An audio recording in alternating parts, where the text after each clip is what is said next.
Chapter 36. Tyler woke with a jolt. A deep, thunderous gong rattled the very foundation of the Addams mansion, shaking the bedposts and making the chandelier above him sway ominously. He groaned, burying his face into the pillow as the infernal noise continued. Gong. Gong. Gong. Damn it. Why does that bell have to be so loud? The Hyde's voice growled inside his mind, irritable and groggy. Oh, I don't know, Tyler grumbled internally. Maybe because it's the size of a freaking car and is literally bolted to the roof of a haunted mansion? Hyde scoffed. Well, it's obnoxious. I should rip it down. Tyler sighed, rubbing his face as he sat up. You would say that. Because I'm right. Tyler ignored him, forcing himself out of the ridiculously heavy, black velvet comforter. He had barely gotten used to sleeping in a Gothic mansion, let alone waking up to the deafening sound of what he could only assume was a repurposed church bell. A quick glance at the window revealed the outside world blanketed in white. Snow clung to the bare trees like ghosts draped over their branches. The sky was still gray, the kind of dim morning light that made it impossible to tell what time it actually was. Great. Another day of Addams brand insanity. Hyde, however, was practically stretching like a cat in the back of his mind, suddenly far more awake. There's snow? Oh, this is gonna be fun. I hope they have something dangerous planned. Tyler ran a hand through his hair. For once, can you just, not? Hyde chuckled darkly. Not my fault you're boring. With a deep sigh, Tyler grabbed a sweater and braced himself. Time for breakfast with the Addams family. The dining hall of the Addams mansion was just as dramatic in the morning as it was at night. A long, ancient wooden table stretched across the dimly lit room, draped in deep red runners and lined with heavy, high-backed chairs. The fireplace crackled, sending flickering shadows across the walls, and the scent of something questionable filled the air. Tyler hesitated in the doorway before stepping inside. Gomez and Morticia sat at one end of the table, engaged in some slow, poetic exchange that sounded more like a love spell than morning conversation. Wednesday, of course, sat with eerie composure, slowly stirring a cup of black coffee as if contemplating the fate of whoever dared to speak to her first. And then there was Pugsley. The moment Tyler walked in, Pugsley perked up. Finally. Took you long enough. Sorry, I was busy trying to sleep through the apocalypse, Tyler muttered, taking a seat. That? Oh, that's just the morning bell, Pugsley said dismissively, shoveling an alarming amount of food onto his plate. Helps wake up the spirits in the house. Tyler blinked. The what? The spirits. You know, the restless souls that roam the mansion. Pugsley waved a fork as if this were obvious. They need a wake-up call too. Otherwise, they get all grumpy and start throwing things. Tyler exhaled, pinching the bridge of his nose. Of course they do. Across from him, Wednesday set her coffee down and arched a brow. You're still adjusting. Oh, am I? Tyler deadpanned. Wednesday smirked slightly, but before she could respond, Pugsley clapped his hands together. Anyway, we're going sledding today. Tyler paused, eyeing him warily. That sounds normal. Too normal. Pugsley grinned. Oh, don't worry. We made it better. Hyde perked up immediately. I like this kid. Tyler, on the other hand, had a sinking feeling in his gut. He turned toward Wednesday. Defined better. Wednesday sipped her coffee, unfazed. Let's just say we've taken a traditional winter activity and made it a true test of survival. Pugsley nodded enthusiastically. Yeah. We set up obstacles. Mines, traps, a few hidden surprises, oh, and a really steep jump at the end. Tyler stared. I don't even know where to start. Pugsley shrugged. Just hold on tight and try not to explode. Tyler turned to Wednesday again. You're letting him do this? Wednesday tilted her head. He's my little brother. It's only fair he gets to have some fun. Hyde chuckled darkly in the back of Tyler's mind. Oh, I am so ready for this. Tyler groaned. He already knew there was no getting out of this. And judging by the way Hyde was practically itching to take over, he had a feeling this was about to become way more chaotic than he was ready for. The next morning, the Addams estate was a winter wonderland, if a winter wonderland included potential explosions and mortal peril. The fresh snow blanketed the vast grounds in an undisturbed white sheet, the skeletal branches of the trees casting long shadows beneath the overcast sky. The air was crisp, sharp, and smelled faintly of gunpowder. Tyler shivered slightly as he stepped outside, his boots crunching against the ice-packed path leading toward the main hill. He tugged his coat tighter around himself, glancing around warily. He had spent enough time with the Addams family to know that winter activities here were not the same as they were anywhere else. And, sure enough, waiting for him at the top of the hill was Pugsley Addams, grinning like a madman, clutching a sled that looked more like a medieval torture device than something meant for recreation. Finally, Pugsley said, bouncing on the balls of his feet. Thought you were gonna chicken out. Tyler exhaled through his nose, resisting the urge to rub his temples. I wouldn't say chicken out. More like re-evaluating all my life choices. Pugsley snorted. Yeah. Just get on. It's gonna be epic. Tyler eyed the sled. It was an old wooden contraption reinforced with metal plating, sharp edges, and what appeared to be, were those spikes on the sides? Why are there blades on it? Tyler asked warily. Pugsley shrugged. Gotta keep things interesting. Before Tyler could argue, Wednesday's voice rang out behind them. Try not to lose a limb, Tyler, she said, strolling toward them with her usual eerie calm. She was dressed in her winter coat, black as always, her gloved hands tucked neatly behind her back. I'd rather not spend the afternoon reattaching it. Tyler huffed. Comforting. Pugsley climbed onto the sled first, smacking the seat beside him. Come on, dude. You're wasting daylight. Tyler took a deep breath. Okay. It's just sledding. Just sledding with landmines. And booby traps. And probably wolves or something. The Hyde stirred within him, practically vibrating with anticipation. Oh, finally, something fun. Let's do this. Not a chance, Tyler shot back. All right, he muttered, hesitantly sitting behind Pugsley. Let's get this over with. Pugsley grinned. That's the spirit. And then, with absolutely no warning, he shoved off. The sled launched forward, rocketing down the icy hill with terrifying speed. Tyler immediately regretted every decision that had led him to this moment. The wind howled in his ears, the world blurring past in a dizzying rush of white and gray. The sled hit a bump, nearly sending them airborne before slamming back onto the ice-packed snow. Then, boom! A section of ground to their left exploded, sending snow and debris flying. Tyler swore loudly. Pugsley laughed. That was close. Another explosion erupted to their right. The sled swerved violently, but Pugsley was already yanking the controls, steering them through the chaos with practiced ease. Tyler gritted his teeth. The Hyde was practically purring in his mind, loving every second of this. You're too slow, Hyde taunted. Let me handle this. I won't even break a sweat. Not happening, Tyler snapped. They dodged another explosion, the force of it sending the sled into a sharp spin. Tyler barely managed to keep them upright, gripping Pugsley's shoulders for stability. Pugsley hooped. You're actually kinda good at this.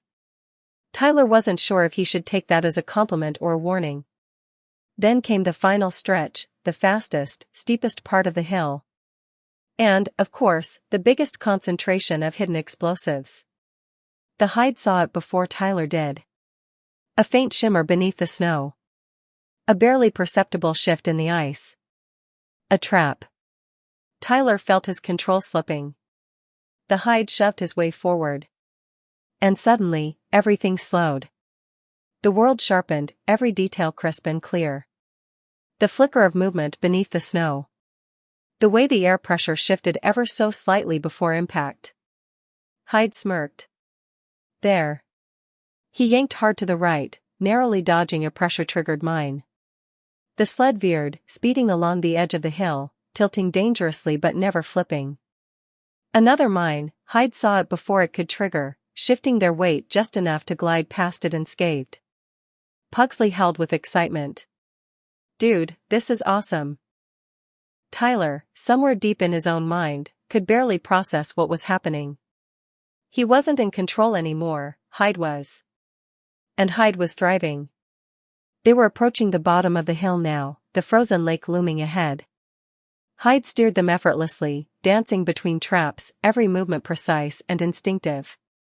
A final explosion erupted behind them, sending a massive wave of snow cascading down the hill. And then, in a perfect, flawless landing, the sled skidded onto the ice, gliding to a slow stop. Silence. Then.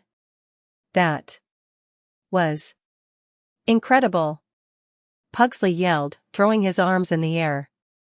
Best run ever. Tyler sat there, his breath heavy, his fingers still clenched against the sled. Inside, the Hyde was laughing. Told you I was better at this. Shut up, Tyler thought, exhaling shakily. From the top of the hill, Wednesday watched with mild interest. She tilted her head slightly, as if assessing something. Then, she turned, her voice carrying through the cold air. Again. The winter afternoon at the Addams estate carried on in its usual macabre charm. As the sky grew dimmer, Morticia and Gomez stood off to the side, watching as their children, and their guest, Tyler, enjoyed their winter activities.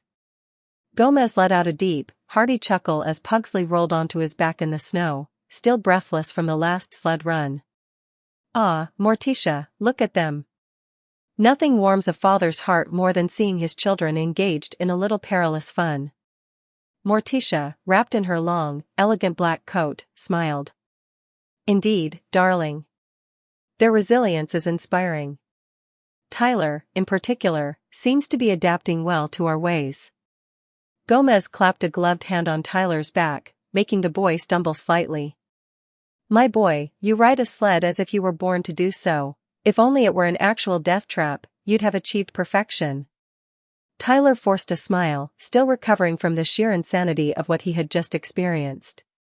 The Hyde, on the other hand, was still buzzing in the back of his mind, practically begging for another round. Before another sledding attempt could be made, Morticia spoke. Come, my love. We should attend to our errands. The children will manage on their own. Gomez nodded, pressing a dramatic kiss to her hand. Ah, you are right, my dear. The world waits for no Addams. With that, they departed, their presence lingering like a ghostly wisp of Gothic elegance. As the hours passed, the mansion grew quieter. Wednesday had disappeared with Grandmama to take lessons in whatever unsettling subject she had lined up for the day. Pugsley had collapsed into a deep nap, his excitement from earlier finally catching up with him. Lurch shuffled through the halls, performing his usual household duties in eerie silence, while things scurried along the banisters, dusting cobwebs with unusual precision. And that left Tyler alone. Well, almost alone. The Hyde stirred in his mind, feeling uncharacteristically restless. Go on. Let's explore. Tyler sighed, but he couldn't deny that curiosity was eating at him. There were entire wings of the mansion he hadn't even seen yet, and after spending so much time here, he knew better than to assume they were normal. Eventually, his wandering led him down a dimly lit corridor lined with portraits of long-dead Addams ancestors, their hollow eyes seeming to follow his every move. The air was heavier here, thick with the scent of aged wood and something else, something old, something forgotten. His steps led him to a heavy wooden door at the end of the hall. It groaned as he pushed it open, revealing a storage room filled with dusty furniture, antique trunks, and objects covered in moth-eaten sheets. The moment he stepped inside, a chill ran down his spine. Feel that? Hyde murmured. Tyler did. The room was too quiet. The air was thick with something unseen, something watching. That was when he saw it. An old, shriveled body bag lying atop a crate, its fabric brittle with age. Something inside it was rigid, bone. Tyler swallowed. What the hell? He stepped closer, brushing dust off the faded label stitched to the bag. The name was barely legible, but he made out 2 words. Uncle Knick-Knack. Then. A whisper. Is it Christmas yet? Tyler froze. His breath hitched, and the hair on the back of his neck stood on end. He turned quickly. No one was there. Oh, Hyde said slowly, that's not creepy at all. Then another whisper, louder this time. Hey, kid. Take me upstairs so my family doesn't forget to put me up for Christmas this year, will ya? Tyler's mouth went dry.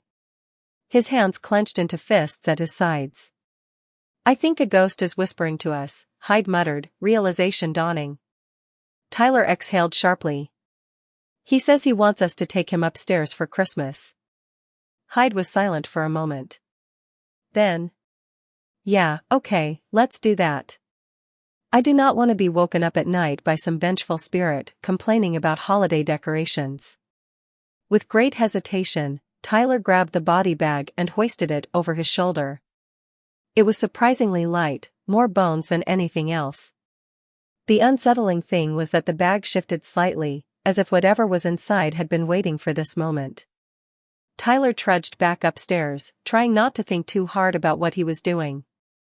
The moment he reached the main hall, Morticia and Gomez had returned, stepping through the large double doors. Morticia's dark eyes landed on him immediately. You found Uncle Knick-Knack, she said smoothly, as if he'd merely retrieved a misplaced umbrella. Yeah. I guess. Tyler hesitated, still holding the bag awkwardly. Gomez's eyes lit up. My boy. Where on earth did you find him? We looked for him everywhere last year. Tyler shifted uncomfortably. He was in one of the storage rooms downstairs. Which one? Gomez asked. The one near the large wooden door, Tyler said. Gomez nodded in sudden understanding. Ah, yes. The one right next to the catacombs. Tyler blinked. Wait. You have catacombs underneath this house? Hyde, meanwhile, was laughing in his mind. Oh, this just keeps getting better. Of course, Gomez said matter-of-factly. This is one of the oldest buildings in the country, you know. Before Tyler could even begin to process that, Morticia gracefully took the skeleton from him, unzipping the bag and revealing what remained of Uncle Knick-Knack, mostly bones, but dressed in a ragged old suit, his skull still boasting a crooked grin. With great care, Morticia draped a fine black robe over the remains and set him up in a chair by the massive, wilted Christmas tree standing in the corner of the parlor. There we are, she said softly, adjusting the collar of his robe. Now, the family is complete. Tyler took a step back, staring at the scene before him. A fully dressed skeleton now sitting among the Christmas decor, as if it were completely normal. Gomez clapped a hand on his shoulder, beaming. Well done, my boy. You've upheld an Addams family tradition. Tyler, still at a loss for words, exhaled slowly. This place is insane, he thought. Hyde, however, just hummed in satisfaction. Yeah, but I kinda love it. That evening, the Addams family gathered in the grand dining hall for dinner. The long, dark wooden table was set with an elaborate feast, though feast was a relative term when it came to the Addamses. The dishes ranged from traditional meals to more unconventional delicacies. A roasted boar's head, an ominously steaming green soup, and what Tyler could only assume were candied scorpion tails sat alongside a perfectly normal bowl of mashed potatoes. Tyler sat between Wednesday and Pugsley, cautiously eyeing the spread. Hyde, on the other hand, was eyeing the roasted boar like it was a personal challenge. As the meal began, Tyler finally voiced the question that had been bothering him since he hauled a literal skeleton upstairs. So, he set down his fork and glanced between Morticia and Gomez. Why exactly do you put Uncle Knick-Knack up for Christmas instead of, burying him in the family cemetery. Gomez let out a booming laugh, dabbing at his mouth with a blood-red napkin. Ah, an excellent question, my boy. You see, Uncle Knick-Knack loved Christmas more than anything. He was born right around the time Christmas as a holiday was truly gaining traction, and he devoted his life to celebrating it with absolute enthusiasm. Morticia nodded, her expression wistful. He would spend months preparing for the season, meticulously planning decorations, finding the perfect gifts, and ensuring the house was filled with the most dreadful carols imaginable. Tyler raised an eyebrow. And when he died? Oh, he made it very clear in his will, Gomez said, waving a fork in the air for emphasis. He insisted that instead of being buried, he should be put up with the other decorations so he could continue to enjoy the holiday every year. Tyler blinked. That's kind of sweet. In a really creepy way. Pugsley grinned. We also take him out for Halloween. Tyler coughed, nearly choking on his drink. Wait, what? Wednesday, without looking up from her plate, added, he makes an excellent haunted house prop. Oh, the neighborhood children adore him, Morticia said fondly. Nothing instills proper seasonal fear like the skeletal remains of a devoted Christmas enthusiast suddenly speaking when you least expect it. Tyler stared. He talks? On occasion, Gomez admitted cheerfully. Though only when he has something truly important to say. Tyler sat back in his chair, processing everything. He'd seen a lot of strange things since getting involved with Wednesday, but this? This was a whole new level. Still, he had to admit, there was something oddly fitting about it. The Hyde chuckled in his mind. I gotta say, this guy knew how to party. If I ever die, make sure they do something this cool with my remains. Tyler rolled his eyes. Noted. As the meal continued, the conversation shifted to other bizarre family traditions, from their unique take on holiday games to the time Gomez nearly got arrested for staging a real ghost ship reenactment on Christmas Eve. By the end of dinner, Tyler was left wondering if there was anything normal about this family. And, to his own surprise, he was starting to hope the answer was no. After dinner, the family moved to the parlor, the atmosphere filled with soft murmurs and the crackling of a fire in the massive stone fireplace. Uncle Knick-Knack, now perched in his ceremonial black robe by the wilted Christmas tree, seemed to dominate the room with his eerie yet oddly charming presence. Tyler, still processing the strangeness of the evening, found himself wandering towards the tree. The skeletal figure sitting there, with its crooked grin and empty eye sockets, looked less like a morbid decoration and more like a quirky family member with an ongoing joke. Pugsley and Wednesday were the first to rise from the table, Pugsley clutching a strange, twisting game of what appeared to be pin the tail on the reindeer, but with far more dangerous stakes. He waved it in Tyler's direction, a mischievous glint in his eyes. You in for the family Christmas challenge? Tyler blinked. What's the challenge? Oh, it's simple. Pugsley grinned. You're blindfolded, and you have to find the reindeer's tail. But there are surprises along the way. Wednesday, her face still impassive, added, last year, we ended up using a live snake instead of the tail. Tyler swallowed. I'll pass. Suit yourself, Pugsley shrugged, undeterred, before his focus returned to the game. As the night grew later, Morticia and Gomez settled into armchairs near the fireplace, engaged in their own quiet conversation about some long-standing family affair. Tyler, lost in thought, looked at Uncle Knick-Knack again, an uneasy feeling lingering in the pit of his stomach. Finally, he couldn't hold it in anymore. Why does Uncle Knick-Knack get special treatment? I mean, I get it, Christmas, Halloween, the whole family tradition thing, but... Tyler trailed off, uncertain if it was an acceptable question. Why is he still here? Wednesday didn't look up from her book, her voice calm and deliberate.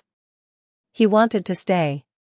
Even after he passed, he didn't want to miss the holidays. It was his final request.